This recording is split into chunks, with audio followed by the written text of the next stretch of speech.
Listen to my podcast about sports, about sports, about sports. Bop. Woo! Howdy, Ags. Welcome to the tailgate, home of Aggie football.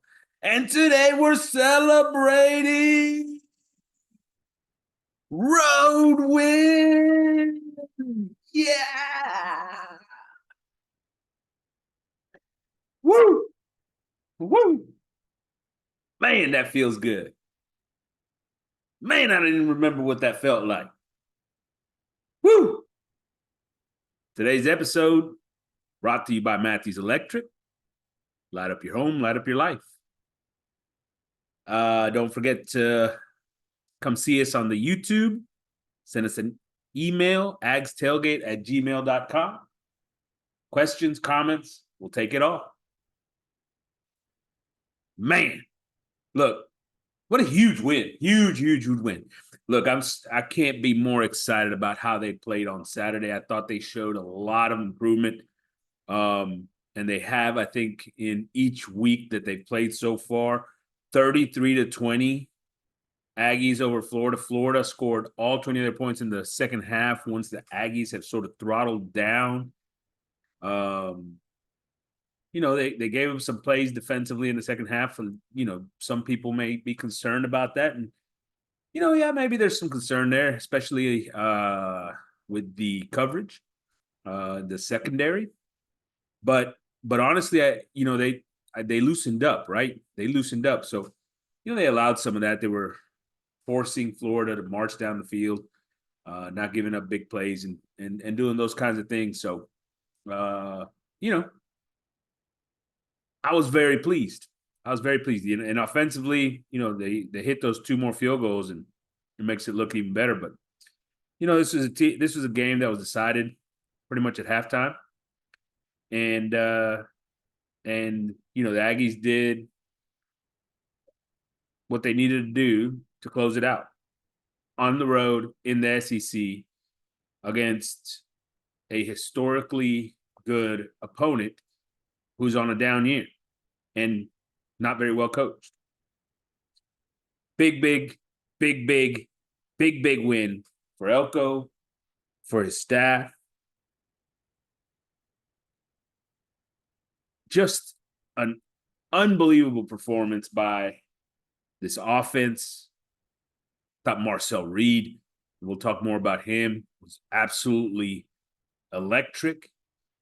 The thing that I was most impressed with is just his composure. I thought he was just amazing. And like I said, we're going to talk more about that here in a bit. But, Le'Veon Moss also great game, consistent, absolutely taking care of business. Along with Le'Veon, Cyrus Allen, I thought had a good game at the receiver spot. I thought he did some nice things. Big catch, 73-yarder, touchdown. This offensive line, man, I'm super psyched about this offensive line. They've gotten better every week. And, they had to play the majority of this game without their starting center, Coley, who went out with an injury. Hopefully it's not the first, this is the second injury I think he's had already this season. Let's hope that we can get him back and fully healthy because look, I'm going to talk about TJ Shanahan in a second, but he's the better of the two options. He's got the experience and all that going on. He's been playing excellent. He's been really doing a great job when he's out there. I think our offensive line is even that much better when he's out there. But under pressure, when he goes down, already lost Naboo. TJ Shanahan, comes in and he's taking care of business. I've been super impressed with how he's also improved. And you watch him, and especially, in the blocking technique and things, you watch him and he's getting better and better. The reps for him are going to be great. If we could, we would prefer to have Coley healthy and in there. The other guys, Basantis has been an absolute beast, just incredibly physical. He hadn't been perfect, but incredibly physical. You can see that in him. Zune has taken his game to another level. At left tackle, he has really, really stepped it up. Doing an awesome job with his feet, moving. Yeah, I just super impressed with what Zune has done from last year to this year to year, just improvement. And at the other tackle, Crownover and Fothery every week getting better. Showing a little bit more as far as their pass blocking skills and the things that they can do in that area, right? Staying in front of guys, recognizing things, not always, following the defensive end necessarily. They did a much better job of passing things off at times. So really impressed with the offensive line coach, Cushing, coming in and what, the progress that they've made in a short period of time. And I think that they will continue to do that. They're going to continue to make progress. This team is going to continue to be physical up front, and it's going to continue to run the football successfully as they have lately. Really and truly, great job offensively, starting with that offensive line. I thought that maybe Klein called a little bit better of a game. There was some things that we were able to accomplish down the field, pushing the ball vertically. And I think that is something he was trying to add to the repertoire, right? And make sure that we got some of that out there. Some of those plays were Marcel Reed, sort of getting it done, right? But I did see that, they were looking down the field a little bit. And so I think he's starting to move in that direction. We can still do a lot of things with regards to how we're motioning and sort of using misdirection and things of that nature. We did hand the ball to the wide receiver, I think maybe like 5 times on Saturday. So they're using some of that. Terry Bussey, they used Thomas on one of them, they're doing those things. And now one of the things that we'll start to see maybe off of those, in order to once again cause confusion on the other side, but it is a progression usually, right? It's everything coming in steps, because you can build on what you did this past week. You can take those wide receiver runs, and then implement it as a motion, right? Use it as a motion, and then a fake. And then what do you do off of it? Are you going to do some, maybe do a little screen off of it on the backside, or even an underneath screen, or maybe you want to play action over the top with it. Maybe you can always, fake it and boot out to the opposite side. I mean, there's so many different things that you can pair this up with, and now you've shown it, right? Now, what's the next thing that you're going to add to that mix? I'm excited to see how they continue to progress offensively. I still have to see a lot more.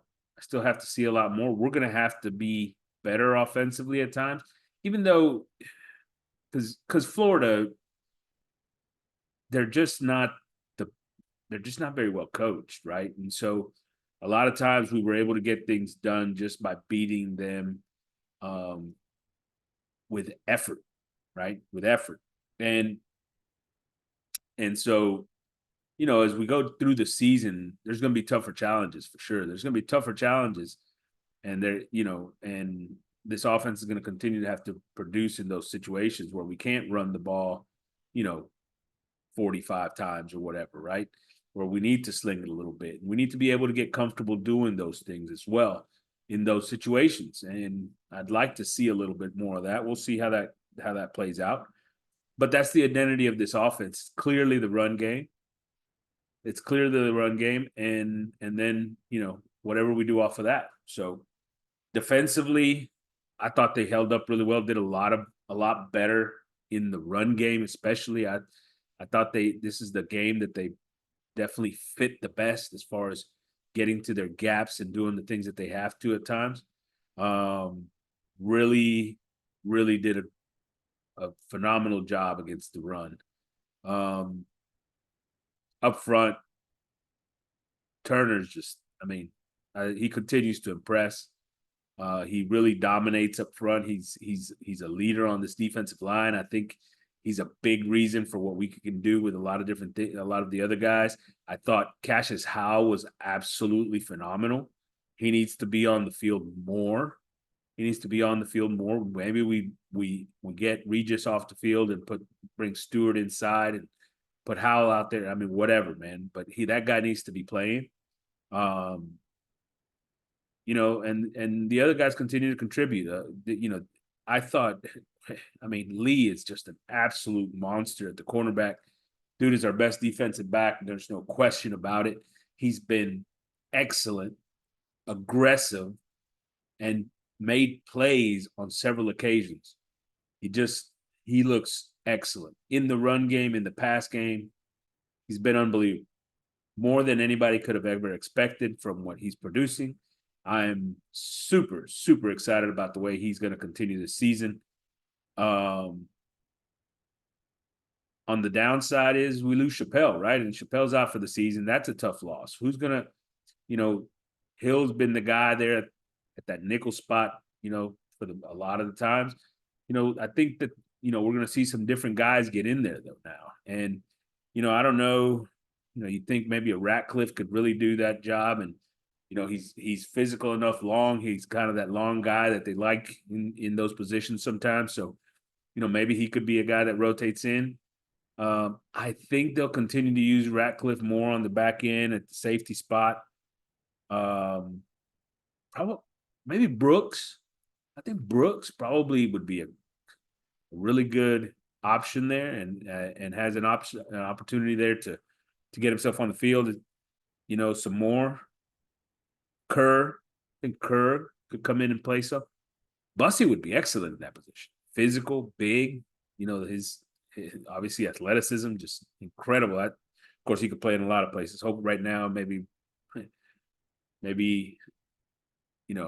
he's more offensive, and maybe we stick with that. Maybe not. Maybe he's your starting nickel, and he can go in there and do some things. I think sometimes they need to find a way to protect Ricks, allow him. He's still got some learning to do. He's got to get more physical. He's got to do some things. But look, this defense I thought played really well, and they did back off a little bit in the fourth quarter. As the game went on and allowed some things. But the truth is that they played really well. The team played really well. I couldn't have been more pleased with what they did on Saturday. And so, no complaints. And now we're going to have, after a great win, a great game, first road win in 3 years, over 1,000 days, so on and so forth. Now we get Bowling Green. We're back at home. We got Bowling Green at Kyle Field, 6:30 p.m. Not even televised. We're on ESPN Plus, right? Not even on, the regular cable or anything. So ESPN Plus, only streaming.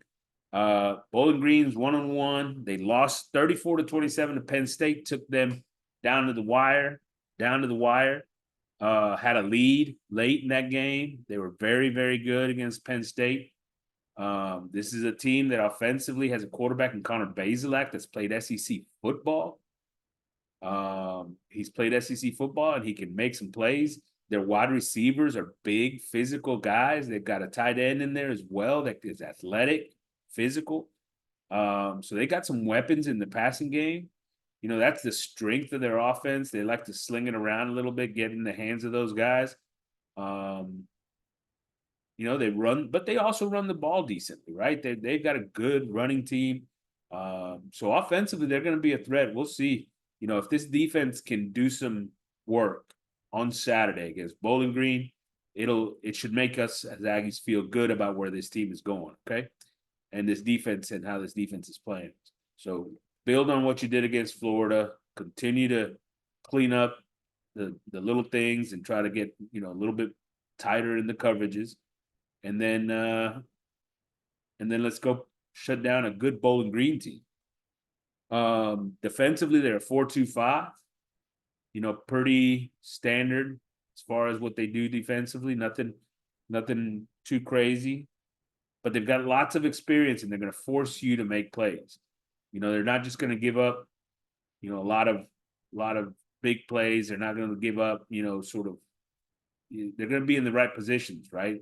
You're going to have to make a play offensively in order to produce things. So your offense is going to have to play well. You're going to have to be able to march down the field, maintain a drive, right? All those types of things. And so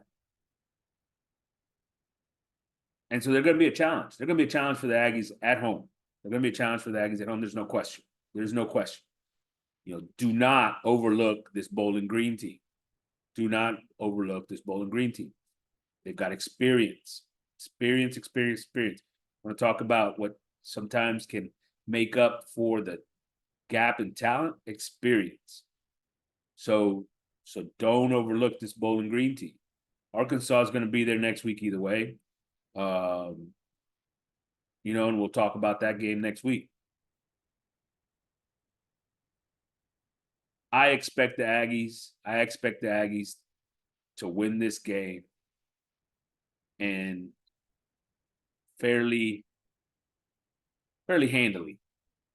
I do expect that. But sort of expected that all year from the Aggies right now. So let's see what we get. And the first question about what we get is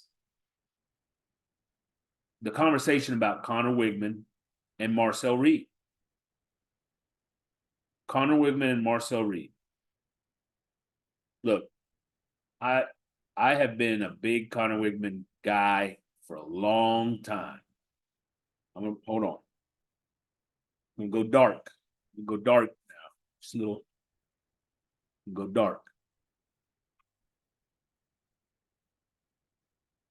I've been a Conner Weigman guy, fan for a long time. I've praised how he's looked in big moments against LSU.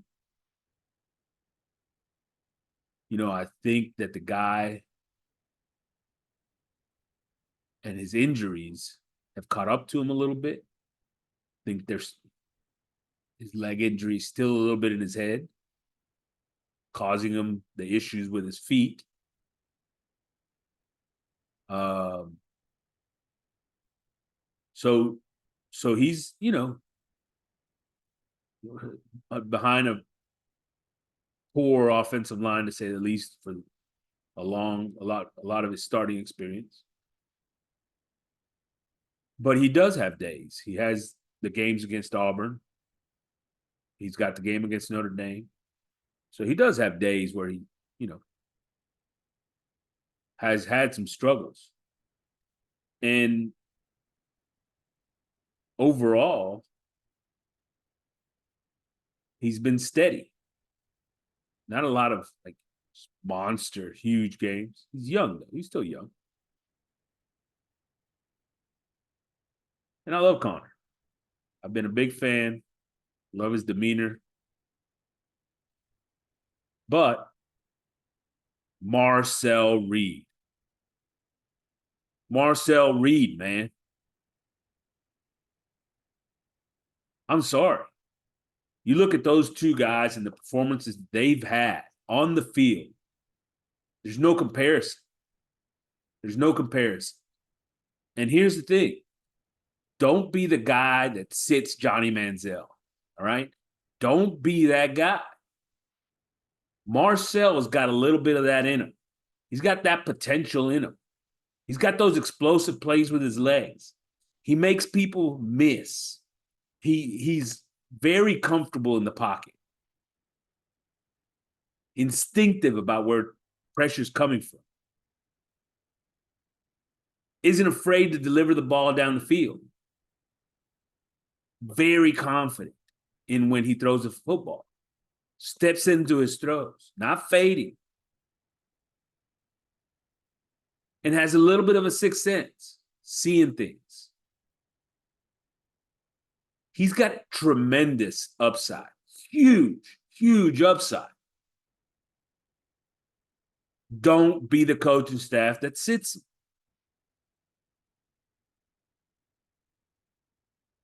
Love you, Conner. This has to be the Marcel Reed show. You have to hand him the reins to this team. Not only was he great, the dude was poised, never lost his cool, was absolutely calm in the pocket, just smooth making plays.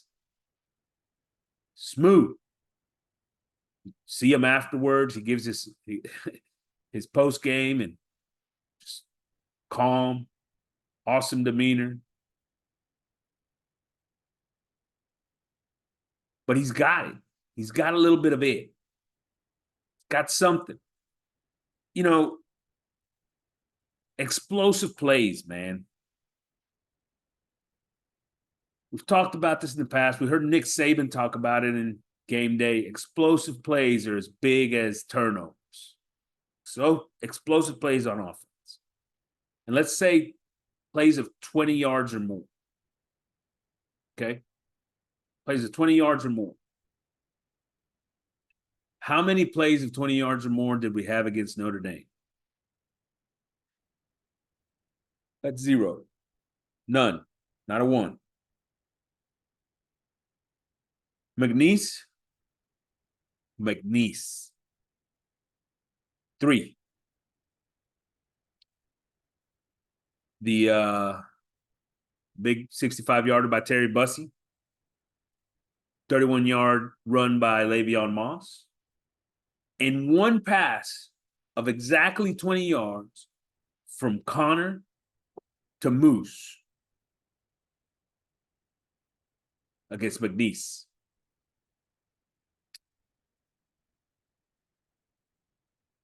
How many plays of 20 yards or more did we have against Florida? An SEC opponent.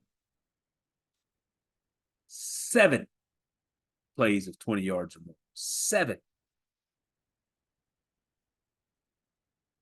3 of them in the running game. One of them by Marcel Reed in the running game. And then a couple by Le'Veon Moss, who we talked about. It's amazing. And then 4 passes. 4 passes of 20-plus yards. One of 73 yards. To different guys. The Swede got in on the action. But here's the thing. That's the thing. With Reed, with Marcel Reed, we got the explosive play on any play potential, right? Because not only is he going to make, hey, look, he's thrown the ball better so far this year than Conner has, right? He's thrown the ball better. But not only is he making the plays there, not only is he making the plays with his own legs, but he opens things up more for the running backs too. When that defense has to focus on him and has to give him that second of hesitation, Le'Veon Moss gets another couple of yards. So not only are we talking about his ability to make plays with his legs and his arm, but also his ability to create plays for others because of his physical ability, right? That's all part of it. You got to let this thing open up, man. This dude is ready to roll, and he's young. You got to get him reps. This is the time. And here's the thing. Conner comes back. Say he has a good season. Is he going to go pro? Probably not. Right? There's too many guys at the top this year. Way too many guys at the top. Probably ain't going to go pro. He's going to stick around for another year. What are you going to do? Marcel's going to go. He ain't going to sit around again. Not going to sit around again. He's going to go. And nobody should blame him if he would do that. And here's the thing. Now you're potentially missing out on a guy that has the ability to be a game changer on every play. Can't do it, man. Cannot do it. Do not screw this decision up. This week is easy because Connor's still hurt. He hadn't practiced. Easy decision. Don't screw this one up. Don't do it.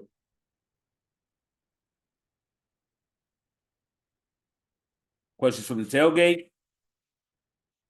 Who is starting at quarterback this week? I just told y'all, Reed. Marcel Reed. Question number 2. Which SEC team has impressed you the most so far? You know, I could easily say Texas. I could. And they've been great. And they've definitely impressed. Right now, they deserve to be the number 1 team in the country. I'm not sure that Michigan is actually that good. But either way, you go into the big house and do what they did to Michigan, and that means a lot. So it's probably Texas, but also been impressed with Tennessee. Tennessee's been dominant. The competition hadn't been great, but they've been absolutely dominant. And I'm impressed with South Carolina. If they don't lose the quarterback, last week they beat LSU. They don't lose their quarterback, they beat LSU. It's a big win. It's a big win. Obviously, already whooped up on Kentucky. They, that's a team that we will have to go on the road and face that is going to give you more than you expected when the season began. And you're going to have to play at your best to go win a game in Columbia, South Carolina. Those are the teams that impressed me so far. We'll see how things go. This week, big game, Tennessee, Oklahoma.